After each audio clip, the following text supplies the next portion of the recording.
সন্ত্রাসে আর্থিক মদতের অভিযোগে পাক আদালত 11 বছরের জেলের সাজা দিলেও হাফিজ এখন কোথায় তা স্পষ্ট নয়।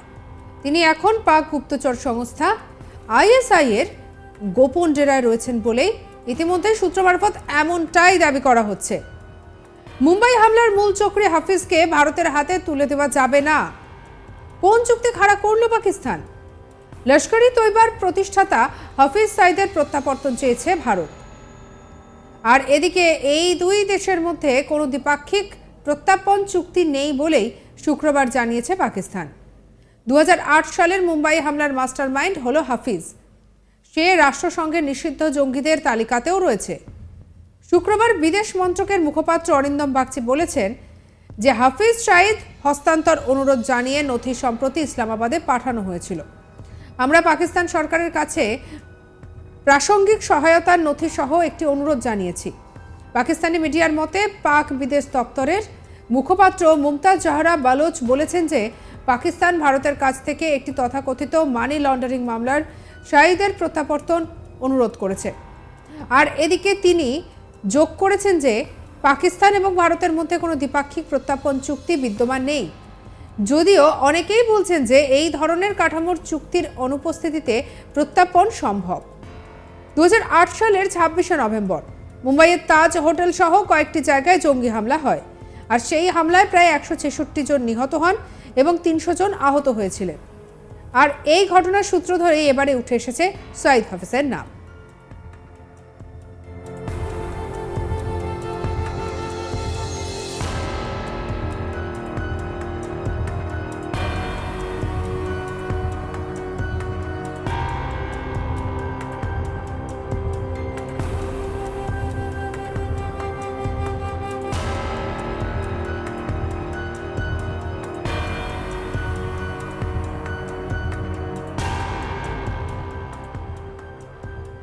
সন্ত্রাসে আর্থিক মদতের অভিযোগে এবারে পাক আদালত 11 বছরের জেলের সাজা দিলেও হাফিজ এখন কোথায় এই প্রশ্নটাই ঘোরাফেরা করছে, কারণ পুরো বিষয়টা এখনও স্পষ্ট নয়।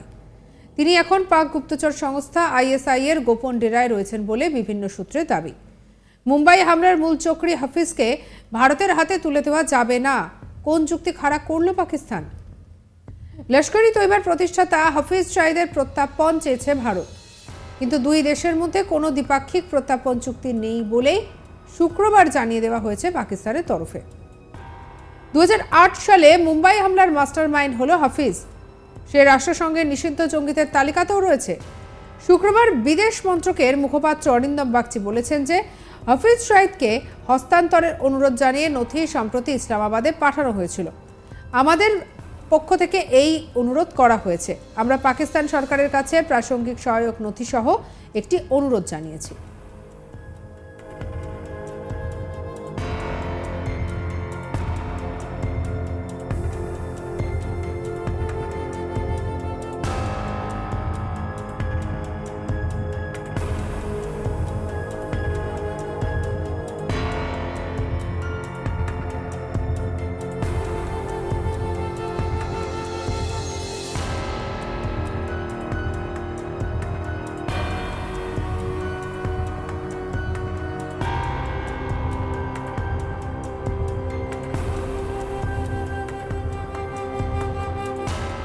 পাকিস্তানি মিডিয়ার মতে পাক বিদেশ দপ্তরের মুখপাত্র মুমতাজ জাহরা বালোচ বলেছেন যে পাকিস্তান ভারতের কাছ থেকে একটি তথাকথিত মানি লন্ডারিং মামলায় শাহিদের প্রত্যাপনের অনুরোধ পেয়েছে। তিনি যোগ করেছেন যে পাকিস্তান এবং ভারতের মধ্যে কোনো দ্বিপাক্ষিক প্রত্যাপন চুক্তি বিদ্যমান নেই, যদিও অনেকেই বলছেন যে এই ধরনের কাঠামো চুক্তির অনুপস্থিতিতে প্রত্যাপন সম্ভব। 2008 সালের 26শে নভেম্বর মুম্বাইয়ে তাজ হোটেল সহ কয়েকটি জায়গায় জঙ্গি হামলা হয়। সেই হামলার প্রায় 166 জন নিহত হওয়ারও খবর পাওয়া যায় এবং 300 জন আহত হয়েছিলেন সেই সময়। আর এই সমস্ত কিছুর মধ্যে পাকিস্তান এবং ভারতের মধ্যে যে সম্পর্ক, সেই সম্পর্ক যে ঠিক কোন অবস্থায় সেটা আমরা প্রত্যেকেই জানি।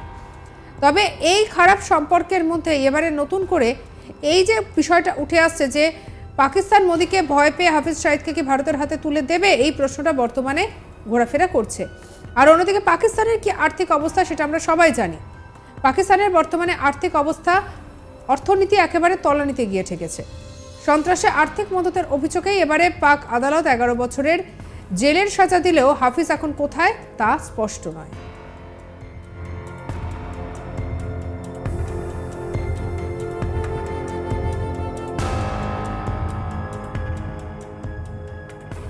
সঙ্গে রাখুন আজ তাক বাংলাকে অন্যান্য খবর। পরবর্তী আপডেটের জন্য লাইক, কমেন্ট, শেয়ার, সাবস্ক্রাইব করতে ভুলবেন না। আমরা এখন রয়েছি হোয়াটসঅ্যাপেও, তাই ফলো করে নিন, আপডেটেড থাকুন।